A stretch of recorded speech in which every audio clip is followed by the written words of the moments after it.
Can you take us to one of your most challenging experiences personally? When my wife almost left me, I was 31 years old. I was frustrated, angry, stressed, just lost my job. So I don't know how I'm going to pay the bills, how I support my family. And I was crumbling from the inside out. I was full of fear. I was anxious all the time. And I'm blaming my wife for why our life is not what I want it to be. She said, I love you, but I'm not going to spend my life with someone who is like this and so miserable and negative all the time. That was me. And I knew that I needed to change because I didn't like myself. I didn't like what I had become.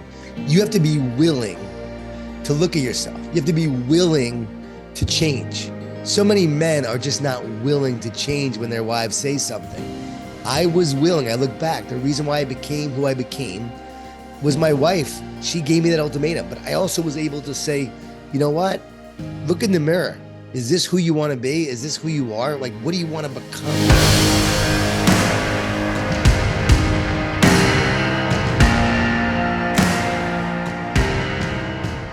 Man, Eric and I are so grateful to have this guest with us today. Jon Gordon, accomplished speaker, author. He's a leader behind collegiate football teams. He's spoken to dozens of companies. And even before the show, we were getting into his new book called One Truth. And I was teeming with questions. So, Jon, welcome today. And before we dive in, Eric and I always like to start really in the lows. One purpose of Man on a Mission is to really explore some of the darkest moments of our lives, the most difficult challenges we've experienced, how we came out of that and came back into the light, so to speak. Yeah, the Jon nobody knows, the one that is not here sitting with us today, because we recognize that greatness always comes from like the depths of hell. The greatest people oftentimes couldn't recognize themselves at one point in their life. And I would add, I had a mentor once say, you can only go as high as you've once been low. So, Jon, before we get to your new book, obviously other aspects of your life, can you take us to one of your most challenging experiences personally? And then what became of that? I would say the most challenging experience was when my wife almost left me. I was 31 years old, had two little kids. I was frustrated, angry, stressed, just lost my job during the .com crash. So I don't know how I'm going to pay the bills, how I support my family. And I was crumbling from the inside out. I was full of fear. I was anxious all the time. And I'm blaming my wife for why our life is not what I want it to be, why my life is not what it's supposed to be. I'm not living up to my expectations. And so all this fear, anxiety, stress, and worry was literally wreaking havoc on my soul. And she threatened to leave me. She said, if you don't change, she said, we're over. She said, I love you, but I'm not going to spend my life with someone who is like this and so miserable and negative all the time. Wow. And so I had to change. It was a huge wake-up call for me. And I knew that I needed to change because I didn't like myself. I didn't like what I had become. I was a college athlete. I played lacrosse at Cornell University. I was recruited to all these different colleges to play football. I had this great hope in terms of what I was going to create with my life. I moved to Atlanta in my 20s. I opened up a bar in Buckhead at 24 years old, made it a hot spot, was able to get some investors because I was bartending at the place next door. I didn't come from money, but I'm bartending and I literally am talking to the owner next door. Hey, would you ever sell this place? He goes, everything's for sale, because it was a nice restaurant and I turned it into a bar. And then again, found some investors. They supported it and we made it happen. We made it a very successful place. I started a nonprofit in Atlanta called the Phoenix Organization, raising money and volunteering for youth-focused charities. We're doing that. I'm interacting with all these people. I'm a mover and shaker in Atlanta. There's magazines and I'm on the cover of one magazine as one of the up-and-comers in Atlanta, the 20-somethings that are transforming the city. That was me. And then I go door to door to 7,000 houses to run for city council, hustling and grinding to try to be a city councilman. And then I get this opportunity to go work for this .com to make my fortune, my 100,000 shares. I put some investors together. I was part of that process. And then they said, hey, you want to join? I'm like, yeah, I'll do that. So now I'm not involved in the bar as much, although I still own it. Partners are stealing from me, but now I'm working for this .com. I'm going to make my fortune. and then everything crashes. And what I realized was I was trying to be successful. I was going for it, but I was defining my life and who I was based on the results, on the success, on the outcome. And all the while I'm miserable. Like I was actually happy initially when I was doing the Phoenix, having my bar, all that. That was fun. Like I was doing something I loved, making a difference in the community. But now it's all about the money, all about the success. And I'm striving. And that was my whole life, trying to define myself by my performance and by my outcome as an athlete, because that's how I got recognition. Right. That's how I got praise. That's how I got rewards. And now everything crumbles. Like now my identity is crumbling because my outward appearance and my success is crumbling. I'm no longer this young mover and shaker. I'm a guy who's part of a .com that's losing his job and is about to get fired. And so everything came crumbling down. And you have to lose yourself sometimes to find out who you truly are. Right. And I really had to lose who I was or thought I wanted to be to find out who I truly am. And so that was the defining moment in my life, because when my wife threatened to leave me, I said, okay, God, why am I here? What am I born to do? What is my purpose? And why am I so miserable? And I realized very quickly that I was miserable because I wasn't living a purpose. I wasn't living my purpose. I realized I was miserable because I was focused on myself and my own success. And I remember thinking, I want to make a difference in the lives of others. I want to serve others. I'm miserable this way. I want to make an impact. That's when I was happiest, when I was doing the Phoenix. Let me get back to finding something I can do where I actually impact people's lives, because I was happy when I was doing that. And so that sparked the idea of, okay, do something that serves others. And then it came to me, writing and speaking. That's why you're here. Like I heard it loud and clear, not an audible voice, but like a download. That's why you're here. I said, okay, I'm going to write and speak. I knew in that moment I was actually going to do this. Before I've written 28 books, before they've sold millions of copies, 15 bestsellers, before working with Clemson and the LA Dodgers and the Rams and Sean McVay and all these different organizations, and the Miami Heat and the Colorado Rockies, working with all these different organizations and teams, and Snapchat and In-N-Out Burger and their leadership and helping them grow and become who they are. But before doing all that, I was literally this guy who was literally saying, okay, I am going to write and speak somehow, some way, all the way back in 2001. Yeah. Well, I just want to say what a powerful testimony. Everyone that knows of Jon Gordon, which is a lot of people, a guy that's wrote 28 books, is obviously well known, 14 bestsellers. It's interesting though, as I'm listening to your story and I'm connecting the dots here, and I'm like thinking like about how the pain becomes the testimony. You hear it so often. Well, and then you hear someone like Jon lose his identity after sports disappears out of his life, which happened to me, happens to countless athletes. They sort of lose their clarity of what their soul even is. And I remember for me, I couldn't even look at myself in the mirror at one point after sports ended for me. It was just that traumatic of an experience. But one thing I keep hearing in people, and these interviews we keep doing, there's one common theme that keeps coming up, and that is this concept of giving. The more you give, the universe starts to reward you. And that's not why these people do it. They don't do it thinking there's some kind of wink, wink, I'm going to get something for it. They just do it for the sake of doing it. And it's what fulfills their soul. And it's funny, like, here it is. This is where momentum starts coming in your life. I just want to add, just out of enthusiasm, I'm not surprised to hear this. I didn't know this backstory on you. But often people who are a bright light, they've got a real encounter behind them. Was it, and I'm curious about, like, when you discern that, did it take courage to walk that out? Like, was it, or did you, how was that process getting going?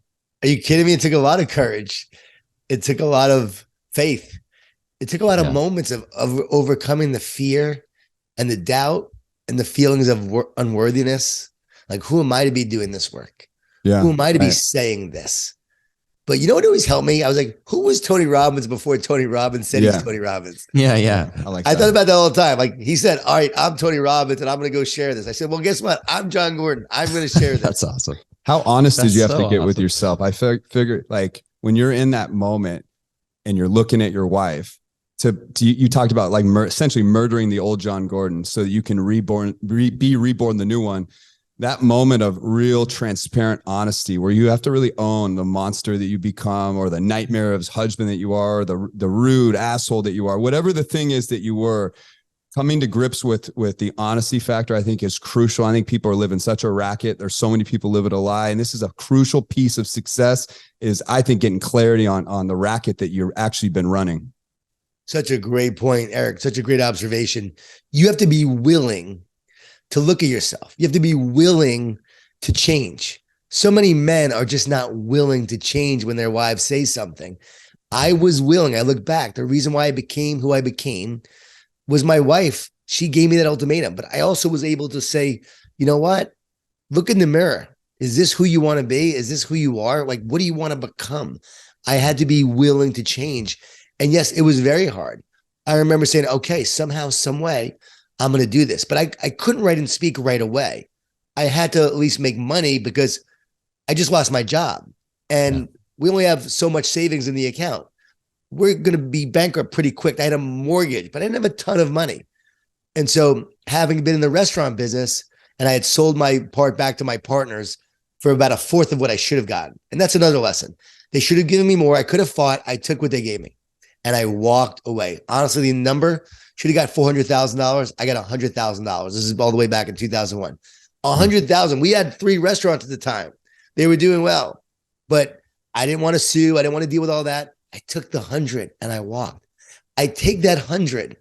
I take $20,000 in credit cards.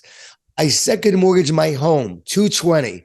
And I opened up a Moe's Southwest Grill burrito franchise. The first Moe's in Florida. It's called Welcome to Moe's, very big on the East Coast. There's now hundreds of them.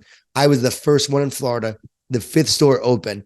We found this place by the grace of God. We were going to actually get out of it and not do it. The last minute, a friend called us up and said, hey, you want to go to the movies?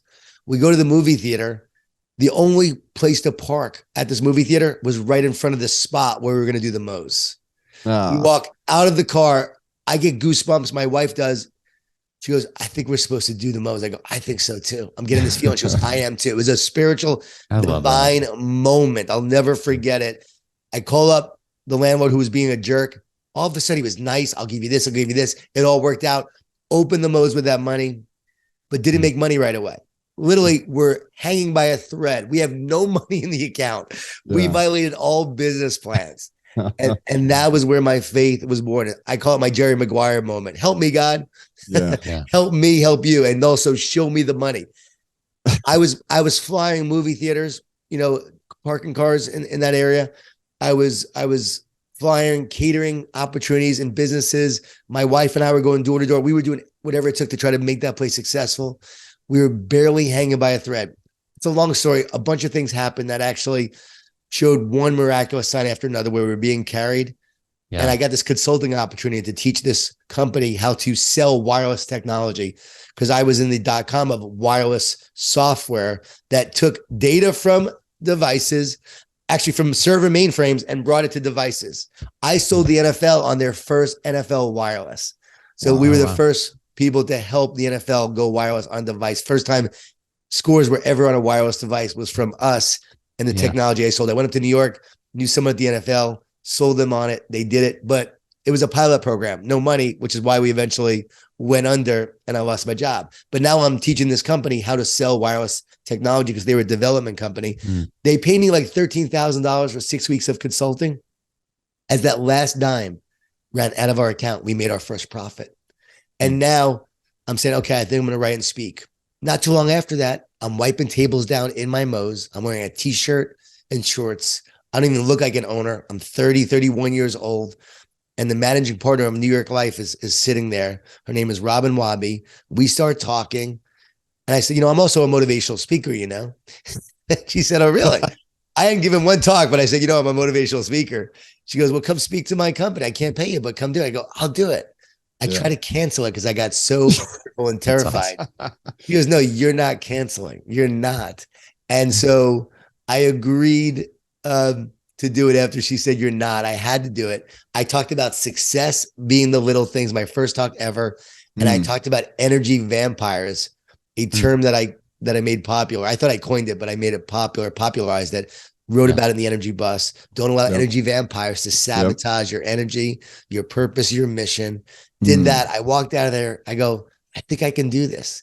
And that began my journey. Thousands of talks later, I now get $75,000 a keynote.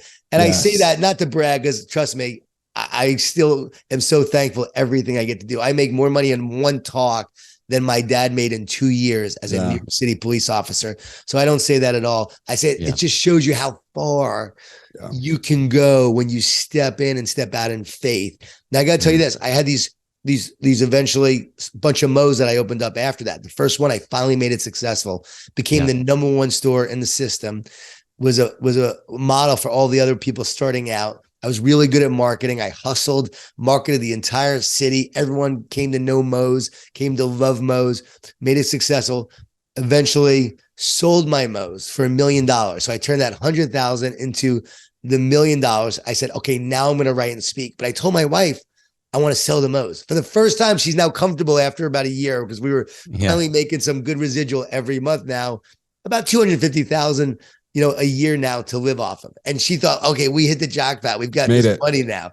And I said, no, honey, I've got to pursue this full time. I want to sell the Mo's. She goes, what happens if it doesn't work? I said, there are no other options. I have to do it. There is no plan B. She said, okay, if you believe it, let's go for it. She was so supportive, sold the Mo's. Success did not happen right away. And there were many moments that I wasn't sure if the speaking was actually going to be successful and work out. And there was a lot of moments of fear. And I remember getting on the Today Show, and I was told my career was going to take off after that. I did a 4-week series on the Today Show back in 2005, 2006. When you were on the Today Show, that's it. It made you. Now it's not as big a deal as much. 4-week series.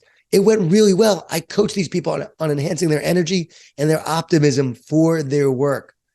And remember, like, I got out, like, everyone called me, people reaching out, man, you are going to take off. You're the next Deepak Chopra. You're the next Wayne Dyer. Like, that's it. And nothing happened after that. Everything stalled. I'm like, what is going on? And it was during that time where I was in the wilderness going, I thought my career was going to take off. I'd done all this work, but worked on myself. It doesn't take off. And I realized it was because I was sharing a message I really wasn't meant to and called to share ultimately. And it was during that time where my faith was really born, truly born. And I cried out to God. I surrendered to God for the first time in a real way. And the energy bus came to me on a walk. Wow. And I wrote that book in 3.5 weeks. And that book would then put me on the map and set the course for the rest of my life, even to this day. It was on the Wall Street Journal bestseller list literally a couple of weeks ago, and I wrote it in 2006, and it came out in 2007. That book changed my life, but it happened during the wilderness of thinking my career was going to take off. It didn't. And then regrouping and going, okay, who am I really? What message am I really here to share? I got very clear on it. And out of that, I would now do what I'm doing for the rest of my life. That is an incredible story. A couple of things here. There's so much to unpack there. There's so many lessons. Like what you just said is a book. Like you could expand in so many different categories, and we only have so much time, but maybe you can point a couple of things out. But I want to get 2 things out that I really pulled for me, 2 or 3. You talked about divine moments, and that just stuck with me for a minute, because so often as I look back in my own career and I look at other people's that have done well in life, that have large foundations and large footprints, I look at their careers. People talk about these divine moments, and they're never like the peak of the summit where you get the gold. It's always in these places where it's like you just burned the bridge, like you're willing to die for something. Or it's these moments where like, oh my God, like that was the thing, the secret. And it was really something that could be very subtle, like almost unassuming, but for you, it's the most powerful moment in your life. These divine moments, they happen and they're so magical. And it's like, this is really where the conversation should always go when you're thinking about like pivotal moments in someone's life. So I just want to give credence to that, first of all. But stepping into the light is the last thing that I just wanted to like spread onto you. Your courage to step in the light, I think it's the thing that people fear most. It's the thing that holds most people back. They're so scared of what other people are going to think, and they think that their testimony is not worth talking about. So it holds them back, and they really never become seen in life. So much judgment. So just wanted to sort of lay that all on the table there. And there's so much more, but just as stars shine the brightest in the darkness.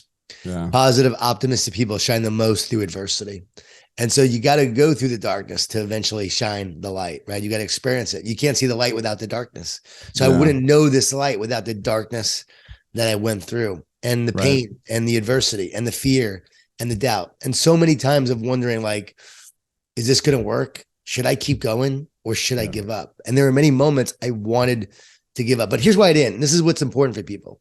My vision and mission and purpose was greater than all the fear, negativity, and doubt. So if you have this vision and purpose, we don't get burned out because of what we do. We get burned out because we forget why we do it. So when you know your why, you'll know the way, and you're not going to let obstacles get in the way. So I was very clear in my why. I truly wanted to make a difference. And when I wrote The Energy Bus, and it's rejected by over 30 publishers, and being told to give up, and my agent says give up, I didn't, because I had this vision and mission. It was this: to encourage and inspire as many people as possible, one person at a time. Yeah. And that's what keeps me going to this day, one person at a time. And do I inspire a lot of people now? Yes, a lot. But I'm also focused on the one person that needs it. Yeah. One person I talked to last night came up to me, and I had to go somewhere. But I'm like, you know what, John? You say one person at a time. Make time for that one person. I love that. You go where you got to go. And to this day, I still live it. I still breathe it. And, you know, you can't forget where you came from. You can't forget why you do what you do. Oh, and I got to say this. I was on my hands and knees several times during the almost bankruptcy days. And I remember saying, God, provide for me and I'll do your work. Yeah. Provide for me and I'll do your work. I still say it all the time. I love, and this might be a segue to your upcoming book. I have an intuition about. So hearing your testimony, I'd love to ask you about, like, as I listen to you, I'm like, why would I bemoan the lows? Because like you in life, when I've really deeply surrendered, trusted God, there's these incredible synchronistic moments where a deep peace comes to me. But then retrospectively, I always ask myself, why did I worry about things? Like we love the highs, we bemoan the lows. Your new book, One Truth. One thing, I caught a fragment of you talking about, and it caught my ear, and it had to do with something you said briefly about being at peace throughout your walk, so to speak. And I'm at 48 years old, like I'm more drawn to that than the summit, you know, like I'm more drawn to like abiding in that peace and pursuing that summit and not bemoaning the lows. So anyway, that's a sort of a kickoff question. I'd love to hear you take that and maybe talk about your new book. Yeah, I believe that we're not meant to go through life with fear, worry, anxiety, and chronic stress like so many people are. There's so many people that are really fearful, and so many dealing with their mental health right now that it's actually become normalized. We actually say, oh, it's normal, but it's not normal. It's okay to feel that way. And I've been depressed, I've been anxious, and I have no judgment on anyone who's going through that because I went through it and I'm here to help people going through it. But I know that it's not normal to feel that way. It's almost like health as well. Like there's so many people dealing with chronic illnesses that we've actually normalized that when really you're meant to be healthy and whole. Like wholeness and health is actually supposed to be our natural state, not sickness and disease. And so we're accepting what we're going through and thinking it's normal. It's not. We're meant to go through life with power, with joy, with peace, with love, with clarity, with confidence, with courage. That's how we're meant to go through life. And so many things in life, the circumstances, the pain we've experienced in the past, the challenges, the negative thoughts we have, the negativity of others, it so often sabotages us on our journey. And what it does is it separates us. The root for the Greek word of anxious means to separate and divide. Yeah. And so when you feel anxious, you feel separate, you feel divided. Negative thoughts separate us, weaken us, and make us feel powerless. What does fear do? Divides. So the one truth is all about the fact that everything in life will try to separate you and divide you and weaken you. Relationships, we're always struggling with our relationships with a division and disconnection. Teams that are disconnected and divided become weak teams. Relationships that are disconnected become very weak and powerless. Relationships that are connected and united are strong. Teams that are connected and united are strong. So I don't think you're always going to feel peace. Let me say this. I think there's an ebb and flow to thought. And I think in the moments when you're not feeling peace, it's to let you know that I'm feeling separate. And that brings me to a lower state of mind. And in my low state of mind, I often want to jump off the roller coaster. If there's an ebb and flow, and we have high states, the height of the roller coaster, low states, the low point of the roller coaster. As we're going down the roller coaster towards the low state, when we feel that way, we feel separate, we often want to jump off and escape. How do we do that? We drink, we do drugs, people play video games, porn, all sorts of things that keep people from what they're meant to do and distract them, but cause an escape from the reality of what they're truly feeling. So they mask the pain instead of dealing with it and moving through it. And we're meant to move through it. So when you're in that low point, don't jump off. Stay on the roller coaster and you'll ride it to a successful future and a higher state of mind. That's the key. And so you're not always going to feel peace, but in those moments you don't feel it, it's okay. Nothing's wrong and nothing's broken. Just stay on the roller coaster and try to find more power that you're meant to live with. And that power and oneness will give you more peace in whatever you're accomplishing. Does that make sense? For sure. Oh, absolutely. Yeah. I got to say, I love the title of this new book that's coming out, The One Truth. We've talked a lot about truth on this show and really grappled with just the concept of truth. It almost feels like society is trying to shift reality in a way that's really, it's hard to stomach for a lot of people. And it's becoming a polarizing issue, just truth in and of itself. And so here comes Jon Gordon's book, The One Truth, someone that really speaks to so many different people across the board that, you really have a powerful message that is meant to unite. But at the end of the day, truth is truth. And I'm curious, it almost feels like there's an evil force that's trying to shift truth to who knows what the reasons are behind it. That's where the question really comes into play here. So I think your work is really important, but I got to ask you, do you think it's worse than it's ever been? Because I think throughout history, as you look back, and I love being a student to history, I'm always learning. I'm always wrong also. So I always have a disclaimer, and any of my instincts and my thoughts, I could be wrong. And if I am, I'll own it. But I have this feeling that truth is under attack. And so you really got to be bold and stand up to it. And in this modern day, you could be assaulted quickly. You could be attacked viciously if you have an opinion of what truth actually looks and feels like. So where should you find the courage and stand up? And is this worse than it's ever been? And is this a force that is only going to get worse? And how do we deal with that? The One Truth says that there's always a force that's trying to separate and divide you and weaken you. And it is a force of evil. You have to look at it as evil. And there's a power that is much greater than us, that is always trying to unite us and create oneness and bring us back to our creator and oneness. You're meant to be connected to your creator. Right. And there's a force that's always trying to separate you from that.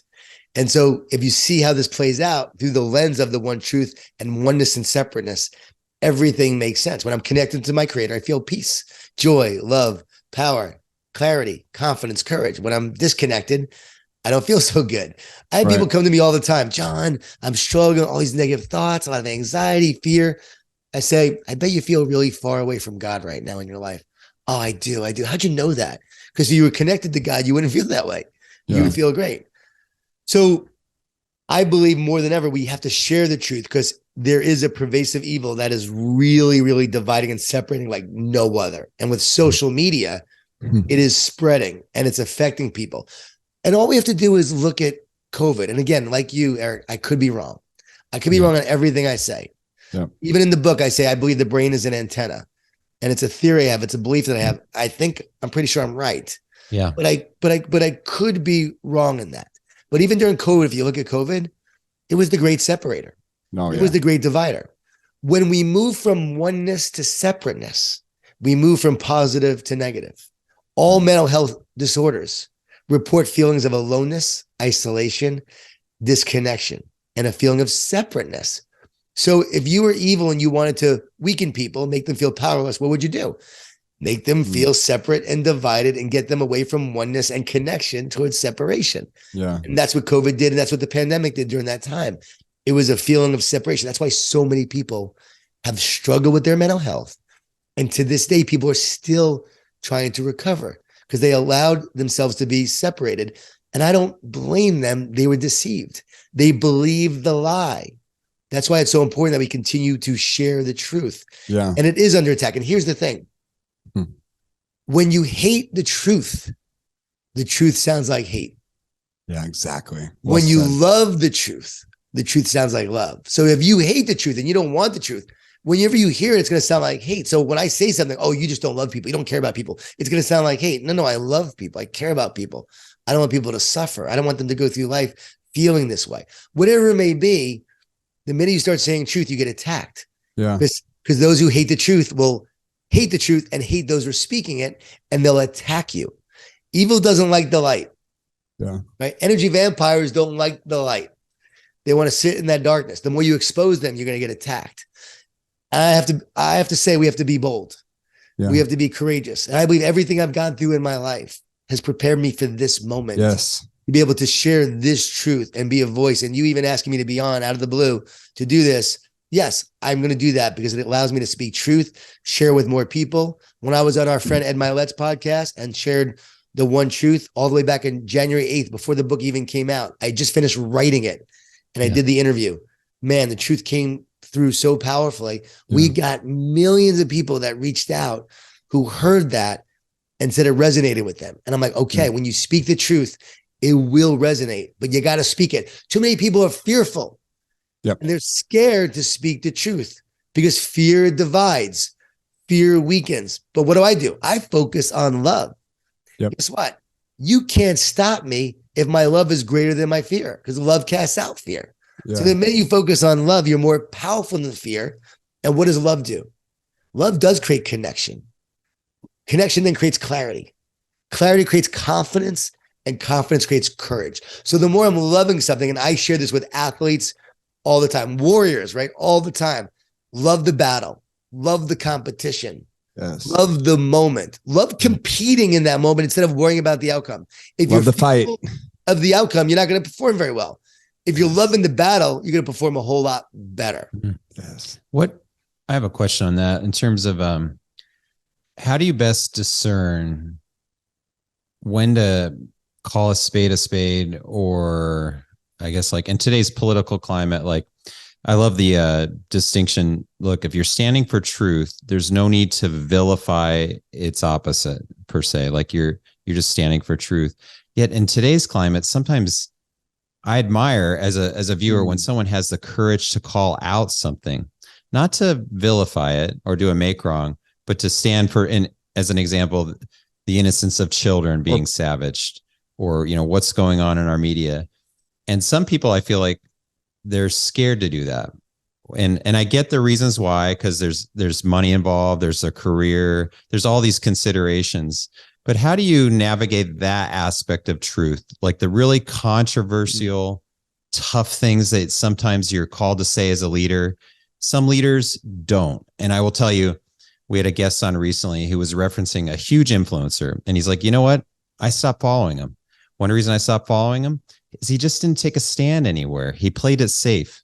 Like, as you discern that, because you have incredible influence, Jon, how do you navigate that? Like the wisdom of when to take a stand? Does that make sense? Yes. What are you willing to fight for? What are you willing to take a stand on? Life or death, what are you willing to take a stand on and fight for? And it's got to be something that you're gonna die on that hill, and you're willing to die on that hill because it's based on your principles and your values. If you live by principles and values, you could take a stand for those principles and values. But I'm not meant to get into every single fight. So I've got to pick and choose the fights that I know I'm supposed to fight, because other people are meant to fight some fights, and I should only fight the fights that I'm meant to fight. And for me, that's prayer.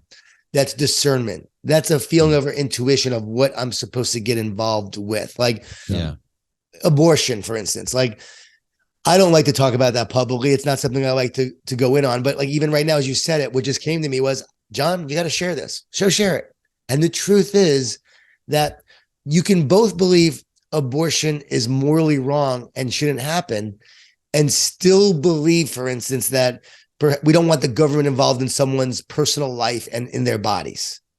So for me, I struggle with, because I don't want the government involved in my body or a woman's body. I don't. At the same time, I know that it is truly morally wrong to take the life of a baby.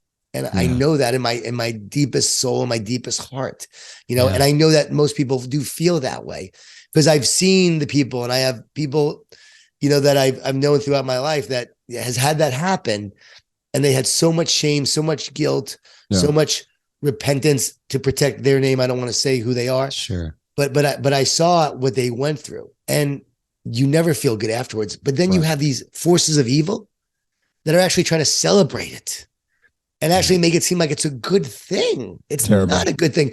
You could say that we believe in the woman's right to choose or protect her body and still say morally that abortion is a really bad decision and morally wrong, in many cases. Yeah. Like so to me, like we're going after the opposite extremes. Yes. That are rationally thinking about that. And then to actually celebrate it and say, oh, abortion. I saw the other day, someone posted, abortion is a great thing. Hallelujah. Why would you celebrate the killing of an unborn baby? Yeah. And like I just said, the killing of an unborn baby, you have to call it what it is. Whatever you think. Again, I don't want the government involved, but you have to call it what it is. Yeah. And so it's that. But again, for me, I don't want that to get in the way, though, of my defining mission and purpose, which is to share the truth and help people get closer to God. Yeah. I don't want to turn people away who one day might, follow Jesus because of what I shared to them. And I didn't become a follower of Jesus until I was 35, 36 years old, but it changed the course of my life. For sure. But like you, Eric, I'm going to speak truth. You said the universe. Guess what? You said universal. Whenever I hear that, I get a little sensitive because the universe is not for you and can't be for you. It's the universe. It's a medium. The universe was created by God. The creator of the universe is for you. The creator of the universe is here to support you. There's a creator of the universe. Universe is just a medium. It's like water. It can't be for you. There's no intelligence to the universe. Yeah. Right. But we don't want to say God because we want to be politically correct these days. You said God, you said God, but we often use examples of, well, the universe brought you this. Universe doesn't bring you anything. God brings it through you through the medium of the universe. Yeah. So when I hear that, like there's certain things I know that I've got to share that because I want people to get closer to the creator of the universe because the universe is part of the creation and so are you. And you're part of the creation. And there's a universe within you, within your body. You are a universe within yourself. And so when you connect to your creator and become one, that's where you feel the joy and the peace and the power. When you feel separate, you feel divided. Think about the soil and the tree. The tree must be connected to the soil. Think about the fish in water to swim and thrive. When we're connected to our creator, we're a whole lot happier. We feel more peace. We feel more joy. Yeah. And if you look at relational psychology, we heal in a loving relationship. You heal in a loving relationship. But let me say, can you heal with a stranger? It's not a loving relationship. It's harder. It's like a non-question. Yeah, you really can't because it has to be a loving relationship. We heal in love. Yeah, you have to have trust. Yeah. Well, guess what? If God to you is a stranger and just a higher power, then how can you heal with a God? True. It has to be a personal. It has to be a personal God, a God of love and a God of forgiveness, because we all have a hole in our soul. Right. So when you allow that healing to take place with the creator and the personal God that is a God of love, that's when you heal. But so many people have been wounded by people in the name of religion, by people who have done bad things in religion, by churches who haven't lived up to that. I understand why they feel what they feel. So when I speak truth, I don't want to turn those people off who feel that way, because I know they're hurting. I know they have a hole in their soul. I know they have wounds, and they're actually seeking the answer. Yeah. And so many times they're looking in the wrong place. True. And I want to give them the truth that's going to help them heal. And in the one truth, I do that in book 3. It's book 1, book 2, book 3 in one book. And in book 1, book 2, I explain it all, which makes so much sense. You can't refute it. So by the time you get to book 3, I share the truth. And once you share it, I've had so many people say, wow, I can't deny it. I can't refute it. It's right there in front of me. But we must lead with the love in the process. If I'm leaving with hate, then I'm never going to move you to love. Yeah. And don't let hate make you hateful. So too many people who are fighting the good fight have allowed the hate to make them hateful. And so I always remember, stand on love, stand for truth. But if any of you want to attack me, okay, then I may come back because I'm a fighter, but I'm going to do my best to fight with love to win in the long run. Yeah, I regret to have to behead you now. Yeah, I'll behead your argument. I'll behead your argument. Yeah, exactly. I just want to say I love this conversation, and there's so many different places to take it, especially in this day and age. This is why we did the show, though. I've seen so much stuff happen that would just infuriate me. I'll be honest. I'd be mad at the TV.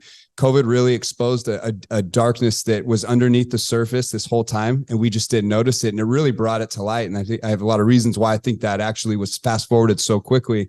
But the truth is there, it was there. And so that's why people like us started standing up. We may not impact a lot of people. Maybe it's one drop of water at a time in a sea of ocean, but it was worth the effort for sure. And because at the end of the day, like these young children that are going through the systems and institutions of America where God once used to exist is now been replaced by government. God has been replaced by government. It's undeniable. Like, let's just call it a spade a spade. And so this is where the instinct for me to stand up and use whatever influence and voice I have to connect to some young mindset that is, being massively indoctrinated right now. This is where the instinct comes from. But I like your position on love and unity and really the whole idea of separateness and bringing people together. But I just wanted to really say that, like, I really respect what you do, and I have a lot of admiration and really just the courage that it takes to say even what you've said today. It's something that wants me to get behind you and align with you. And I do think that there's a lot of people out there that they don't really speak their truth. In private, they have an opinion, and in public, they don't display it. I appreciate your wisdom too, Jon. Your question, like Eric, he seems to discern through his faith to take a stand for the innocence of children. Yeah. Like you hear that a lot with him, and that's his own private discernment process. So when you said, like, you'll bring it to prayer and discernment, because you're right, you can't stand for every battle out there. And I think that's the answer. That would be my answer too. Well, I want to give you one example just to help you guys understand, and the listener to say, okay, how does that process go?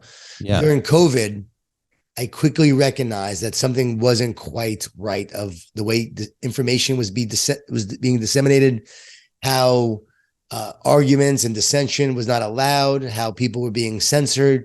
I'm like, something's not quite right here.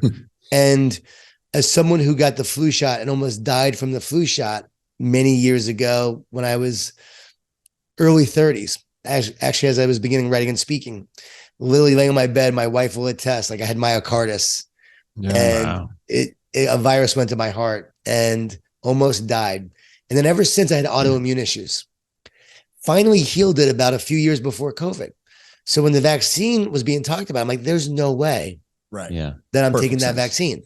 No way. I said, I'm not getting any more shots in my life like that because of what happened.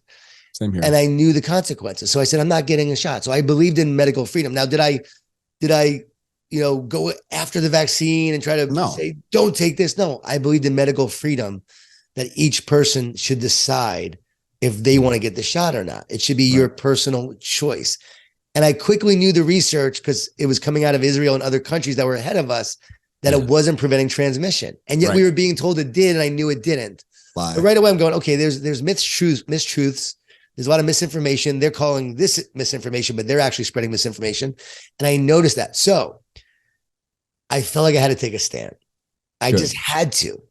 It was my calling because of my past, what I had been through with the shot, the flu shot, going through that. I just felt like I needed to take a stand. And so I did. And I did on social media. And I created a video that I put on YouTube, and you can still watch it. By the way, my YouTube video proved correct. Everything I said it's not going to prevent transmission. There's going to be mutations. Eventually, you're going to have to get new shots to deal with the mutations. You're going to be chasing the virus because the mutations will be so far ahead of the actual technology, you won't catch up. Yeah. Everything I said came true. If I know that, and I'm not even a virologist, how do they not know that? So that was strange to me. So I took a stand. People attacked me on Twitter. People said, your career is done, Jon. You're not going to write and speak. People are not going to support you. I can't tell you the outpouring of support I did get. Yes. And then I would actually go to these events, and the VP or the CEO would come up to me privately and say, hey, thanks for taking a stand. I follow you on Twitter. They would give me a nod or a wink. It was hilarious to this day, but they would never say anything. Yeah. But I did. Many coaches who I know. And some people didn't like it. Some people will probably never hire me for taking that stand. Oh, wow. I knew I was standing for truth. I knew I was right. And now, it's pretty hard to deny that I wasn't correct. I wasn't right. That a lot of people who took this stand weren't. Yeah. But being in my field, no other speaker would take this stand. And, who relies on that for their career. I don't think many did.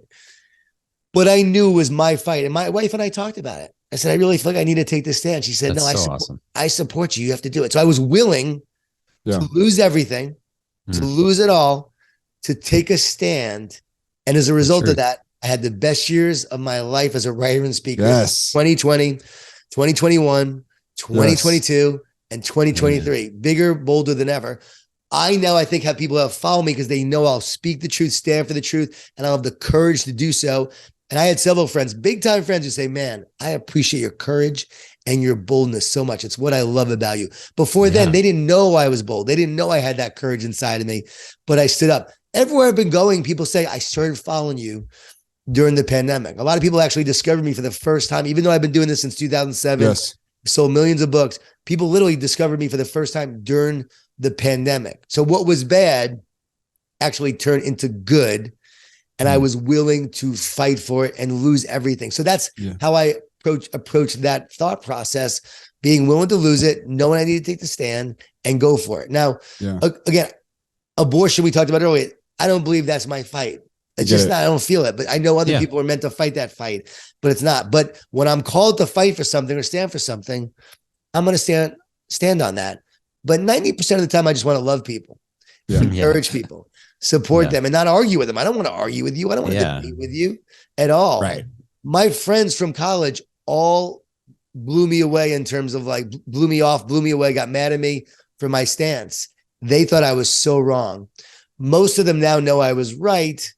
And yet very few have really said to me or called me and said, I was wrong about that. You were right. Same with the media. One or two has. But again, I knew that with my friends even though they feel that way, I'm just going to keep on loving you. And I haven't lost one friend, by taking that stand either. And I think a lot of people lost friends because they got angry and heated with each other. And for me, I'm speaking the truth in love. Yep. I'm speaking the truth in love with courage and boldness, but love. So guess what? You want to come in with me hate. It's okay. I'm still going to come with love. You may hate what I say, but I know I'm speaking the truth. Yeah. I think you're up against a massive battle between pop culture and Hollywood and higher learning and education and the media.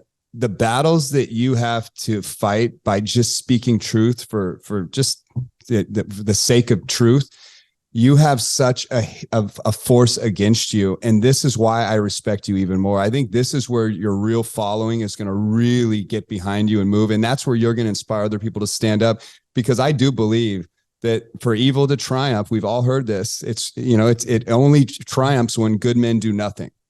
And so many people see something and they don't want to get into waters. And I like your approach though. Choose the hill you're going to die on. So for me, it's protecting innocence. Like I see innocence and I want to jump in front of a bus and I want to kill the thing that's trying to hurt innocence. Like I have this profound feeling that pours out of me, and just whatever hill it is for you. If you're out there listening, just consider this. Do not turn your cheek though. Stand up for whatever the thing is. Stand up for it. If you know it's right, and stand up for it, because I think that all these institutions have so much power that if these young children don't have other outlets for information, this is not going to end well. Yeah. I couldn't have written The One Truth if I didn't take that stand then, because I wouldn't live with the power and the courage to be able to do it. Right. I wouldn't be someone who God could use to actually that goes back to my peace question. Like, I love your analogy. It's human. We have fluctuations in our feelings, but also with time and a faith walk, you obviously had some sense of peace. You're like, you know what? No matter how this unfolds, I'll be all right. Right? Like that's out of your faith. So my faith, obviously, yes, my faith allowed me to stand the ground knowing that, okay, I may not get a TV show. I may not get to be brought in by these companies. I could lose readers, which I lost some readers, but I also gained so many more. I gained a ton of readers and signed a huge book deal with my publisher, in the middle of COVID, despite all of this, to write these 3 books. And The One Truth is one of those books that came out of that. So it's fun to look back and know what was going on at the time. And all right, I'm going to admit there were fears. Yeah. There was insecurities, there doubts. Like, I'm the only one standing up here. Like, no one else is doing it. Yeah. Takes you courage. feel alone. You feel isolated. Well, you're on the right side of history, John. And that's what I really appreciate. You know, Joe Rogan said something that kind of went viral, and I don't know if he coined this phrase, but I'm curious to hear your thoughts on this just simple thought that that hard men create good times create weak men create hard times. And I think that honestly, we are in that part of the cycle right now. Just curious your thoughts on that subject matter. I think, I couldn't agree more. Like, we're facing the hard times because we don't want to do hard things, and we don't want to be bold and courageous and do the right thing. Victims. And going back to courage, like when I took that stand and came out of it as a result of that, and I saw how truth does shine through, that gave me even more boldness and courage to go, you know what? Yeah. I'm going to now live the rest of my life like this. It just emboldened me. Yeah. It took me to a much more powerful level. I don't think I would be friends with Ed Milet if I didn't take the kind of stand back then. Not because he agreed with me. I don't know if he did or didn't, but I know I just became someone who now stood at that stance going, you know what? I'm here to take on this world. You talk about kids. You know what my hill is now? My hill now, especially the one truth, is mental health, in the way of there are more kids that are struggling than ever. There are more people struggling than ever. We're prescribing more medications than ever. We're actually have more doctors and psychologists talking about this than ever. We're helping people and talking about mental health more than ever. Well, John, why is that? Why is that? Like, more people are struggling than ever because we're looking in the wrong direction, because we're looking at the lie and believing the lie, and we're being deceived of the truth. But it's not people. There are good people trying to solve it. There's just a level of evil that's deceiving people and getting them to look in the wrong direction. So we're thinking that medication is the cure. So little kids that aren't behaving properly, willing to sit in a classroom because maybe they have just great energy, we're just prescribing drugs. And then we're not even talking about how that affects the energetic structure of your brain and the antenna of your brain. Your brain is an antenna. It tunes into either a positive frequency or a negative frequency. You have 86 billion neurons in your brain. Each neuron has a transmitter and receiver. And so if you understand that the brain really is an antenna, not like an antenna, it actually is. Ed talks about the reticular activating system. Literally, it's an energetic structure. The more that brain is actually damaged and has the antenna damage, you start to tune into a lower frequency and more negative thoughts. If the brain is a healthy brain and the positive antenna, you will tune into more positive thoughts. Yeah. So if we're affecting kids' antennas, it's why when you eat wild salmon, healthy salmon, it actually lessens depression and reduces depression. Why? Healthy antenna, good fats, better connection and connectivity. Brain is now a higher frequency, and it tunes into more positive thoughts. See, thoughts existing in the soul, the mind, consciousness. So thoughts do not exist in the brain. The brain is the hardware. It's where activation happens. Yeah. And I think the problem is, why is that? Neuroscientists are literally looking for thoughts in the brain. They don't exist in the brain. They're not there. No, it's the thought, literally the mind soul it's like activates the brain. Thought by creating a neurosynapsis where it brings the thought to life that allows us to experience this reality. So God showed me the truth of how we're made up of the energetic reality of the soul, the spirit, our temporary body, and we have this brain, this energetic structure that's an antenna. And I say in this book, like literally, like, and it's a simple read. It's deep, but not too deep. Like someone said, I feel like you're giving me the secrets of the universe in literally a 5-hour read. Yeah. And that was the goal of it, like to get people thinking a different way and understanding. So go back to kids. If we're messing with their antennas, which we are, and the chemicals and the foods that they're eating, and Chris Palmer, psychiatrist from Harvard, wrote Brain Energy. He said the issue is the metabolic health process and the metabolic pathway. By eating all these carbs, all this crap, what's happening is that's actually affecting the mitochondria in our brains. What are mitochondria? The energetic factories in our brain. Little antennas, right? Energetic factories, the motherboard. You affect the motherboard, you start to tune into more of a negative frequency. So you'll tune into more negative thoughts, positive frequency, higher frequency. And so it makes sense if you would actually think about that as we're affecting kids' diets and the foods they're eating and the chemicals. If we affect their antenna, they're going to have more and more negative thoughts. It's why after drinking, or someone who does cannabis on a weekend, several days later, they start to have negative thoughts and feel more depressed. Have you noticed that? Or talk to people who go through that.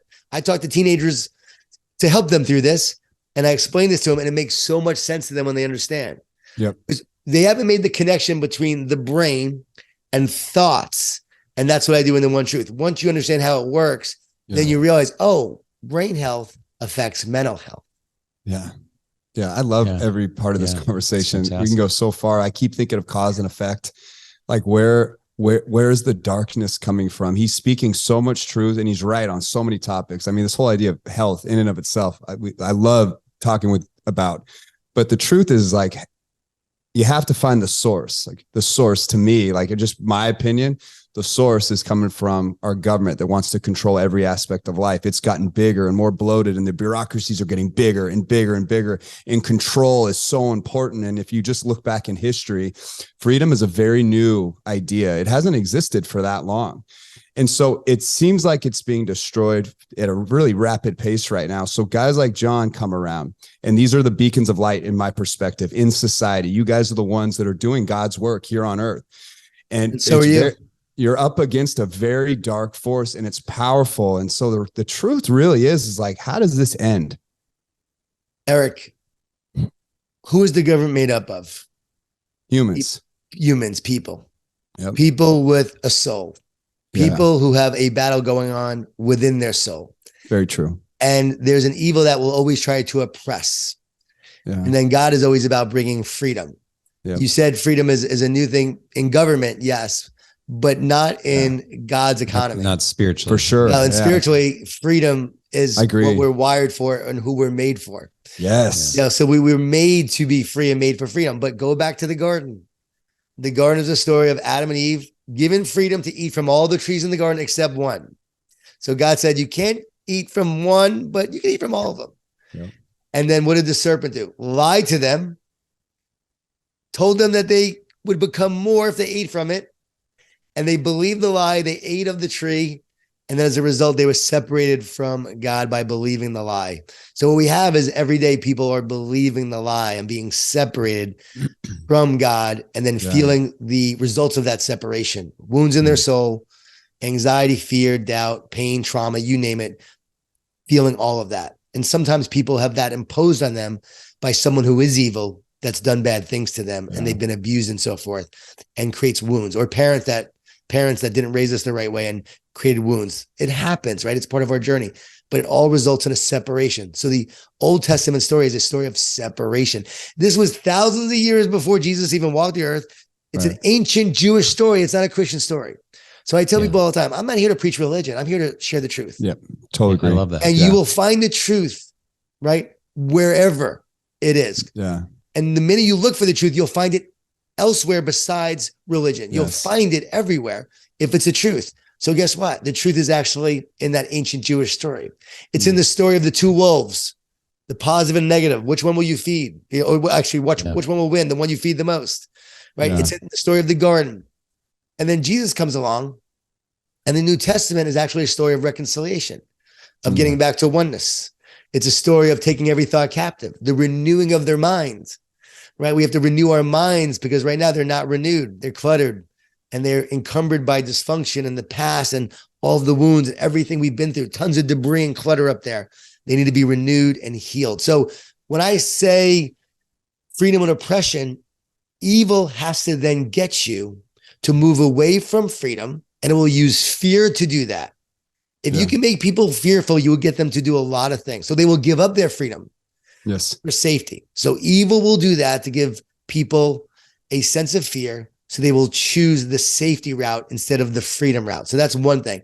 Then what evil does is it lies, and it makes you believe the lies. So now you're being deceived and you're believing the lies. And then what I hate about evil, like just so much, because I see so many people fall for it, right? It really frustrates me. Is it looks like it's the better option, but it's actually a cheap imitation and a substitute, because the real thing is what we truly want. And so that's why evil has to get you away from God, to not believe in God. Because if it gets you away from God and you make government God, now it has separated you and divided you, and then it can conquer you. Yes. If you're one with God and connected to God, you cannot be conquered. You're too powerful. You have the power of God with you, and you cannot be defeated when you are one with God. So it has to divide and separate you and get you away from God. See, that's what we're seeing right now. So that you can make the government your God, believe in the government, rely on that. And the minute you do, you will now be conquered because you're no longer putting your faith in God. So to me, what we're really experiencing is a choice. And by the way, God allows evil to exist. I think about this often. Yeah. God has allowed evil things to happen to me in my life. God has allowed evil things to happen to my kids in their lives. He allows it, but he's a father that I trust. His ways are not my ways. He allows evil to exist. Why? Because we always have to face some sort of resistance, adversity, or a worthy opponent is what my friend calls it, right? My friend calls it a worthy opponent. We will face the worthy opponent on our journey to test us. And then ultimately that will refine us. And then the choices we make will then define us. For sure. So are we going to choose the easier route, the fear-based route, the lie, or are we going to choose truth? Are we going to choose God? Will we choose oneness? So he allows the evil to exist to give every one of us a choice. So how does it end up? What choices do we all make when we hear the truth? And if we make the choice and we choose the truth and we choose what's right and noble and we choose God, then we survive, we thrive, we conquer. Yes. If we choose the other choice, because we're given the choice, it then leads to death. Romans 8:5-6 says, a mind governed by the flesh leads to death. A mind governed by the spirit leads to life and peace. It comes down to that. What will I choose? The flesh, the world's way, or God's way? God's way is life and peace. The flesh will lead to death. Yeah. So good. Me and Matt were having a conversation recently, and I'd love to get your take on it, but we were really thinking about what is really important right now. What is one of the most important things right now? And it seems glaringly obvious to us. And I want to get your take on it because you've just said so much gold here. So I just want to get your take, but the power of fatherhood right now is probably more important in society than anything ever. And I just can't help but feel that your message with this book, The Truth, should really help the fathers find their voice and their courage to really stand up for their families, for their children, and to really, to kind of center it into that category of importance. I'm hoping you can maybe elaborate on that because we think it's probably the most important thing as we face this battle ahead. Yeah, I think men are being attacked in so many ways, and fatherhood is as well. And as someone who was not always a great father and was not always a great husband who had to turn it around, and thankfully I was able to. And we didn't have fathers, me and you, both of us, by the way. Yeah, I guess I had a bad model of an original father. My stepfather loved me and made me feel like I belonged to him. Without him, I wouldn't be who I am today. But I had the abandonment issues. But those abandonment issues led me to the heavenly father that I then put my trust in and my relationship in. But I do see how, again, life will always try to weaken you and attack you. And again, we're always facing that force of separation, division. So the key for fatherhood or for anyone is to become more whole. Yeah, we all have a hole in our soul, H-O-L-E. The key is to become whole, W-H-O-L-E. And God wants to make us whole. And in our wholeness, that's when we find our oneness, and that's when we find our power. In our HOLE, we have separation, division, wounds. So the best thing we can do as a father is to be a father, is to heal our own whole so that we come from a place of health, wholeness, so that we can help our kids be whole and help them become who they're meant to be. My father's prayer, and I've been saying this for a year, I don't want my kids to become what I want them to be. I want them to become everything God created them to be. Beautiful. It's not what I want for them. It's who they're meant to be. And so my job is to guide them and foster them and support them and love them and pray for them and just be there for them when they have challenges and issues. So for fatherhood, we have really got to help build stronger men who deal with their own hurts, their own pain, their own issues of the past, so they can heal them to become whole. W-H-O-L-E, this is in the book, walk with God. H, heal.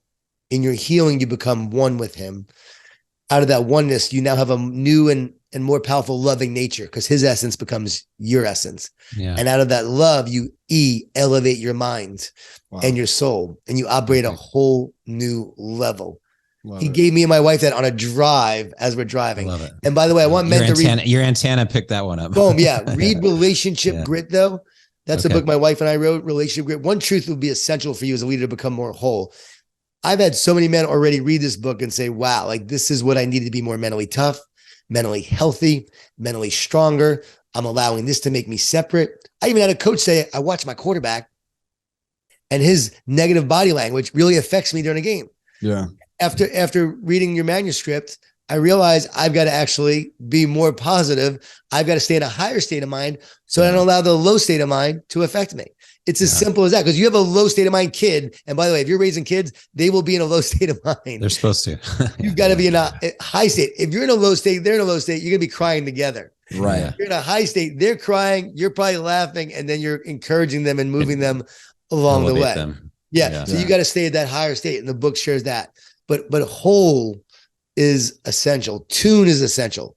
Trust in truth, unite with God, neutralize the negativity, elevate your thinking. So I'm giving practical tools in there to help men do that as they journey through life and in their relationship. But relationship grit is key because it's my journey of failing. It's my journey of not being a good husband.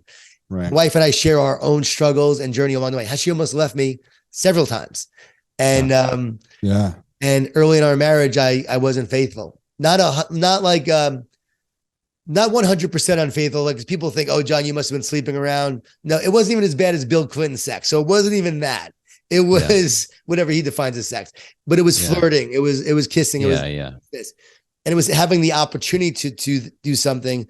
And I walked out at the last moment. Thank God. Yes. I told my wife this when I was 40.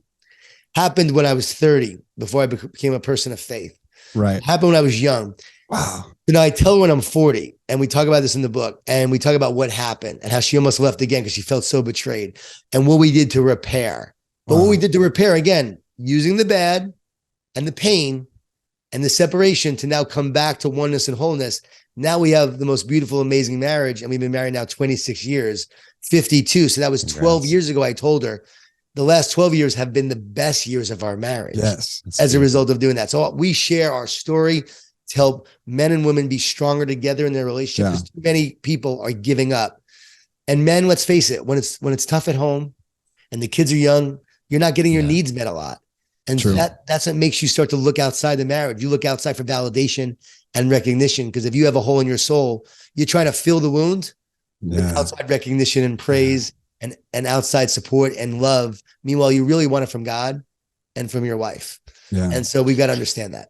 That's beautiful. The greatest leaders I've ever met, like I find that their profound honesty that they bring to the table and share with the world and make part of their testimony as they step into the light, they're the ones that have the greatest respect. They have the greatest ability to impact others, and they really pull you in. And it's like, what a lesson for you. If you're running a racket, getting back to this point, like love sort of running back to this, your ability to own it and really not look over your shoulders anymore. I think God can see all the holes in you. I was going to say universe, but now the universe can see all the holes in you. I think God sees all the holes in you. It's impossible to lead if you have all these holes in you.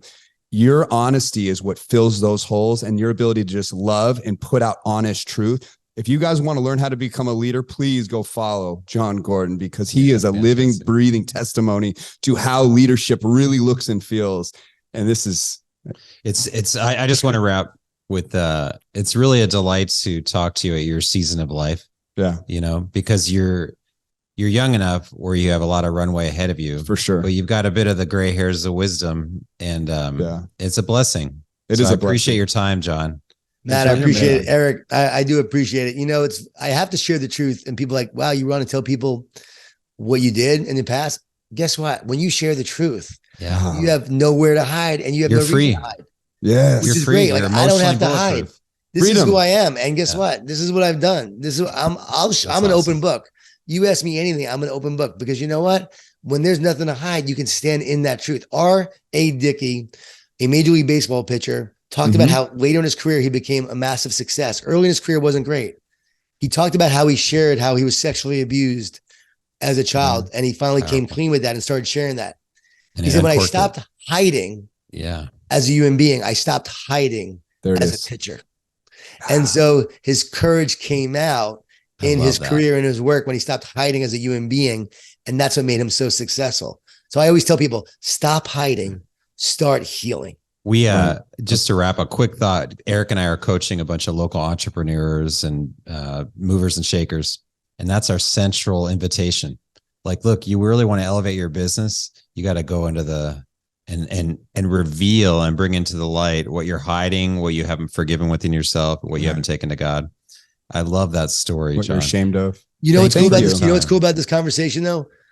We didn't talk about, like, I literally work with leaders around the world on being better leaders. So I share principles and practices for great leadership. We have trainings where we do positive leadership training. I work with Snapchat, In-N-Out Burger, Dell, all these different companies, right, on how to be a better leader. We didn't talk about any of that, but what do we talk about? Almost like the essence of a leader and who you are behind the person you are. But I truly believe in summary, as we come to an end, who you are determines how you lead. And so you first have to get to the essence. And then from that essence, the principles and practices, which I teach that have helped all these leaders, that makes you a better leader. So it's almost like we got to get to the essence first, then the principles and practices you implement. And that's what leads to real leadership. And then the teamwork that you then bring forward and connect with your how you connect with your team determines the success as a team. And then your mindset over time determines ultimately how you show up through adversity and challenges. And the culture then drives everything. So we didn't talk about any of that, but it's pretty cool that I want people to know that listening to this, that's what I mostly do. That's 99% of my work. But I'm glad we had this conversation because I know someone was meant to hear it. Yeah. Thank you, Jon. Jon, thank you so much, man. You're an amazing guy. And I'm so lucky to know you. I hope we do this again soon, man. All right. Thanks, guys. I appreciate you so much. I'm a man on a mission. I'm a man on a mission.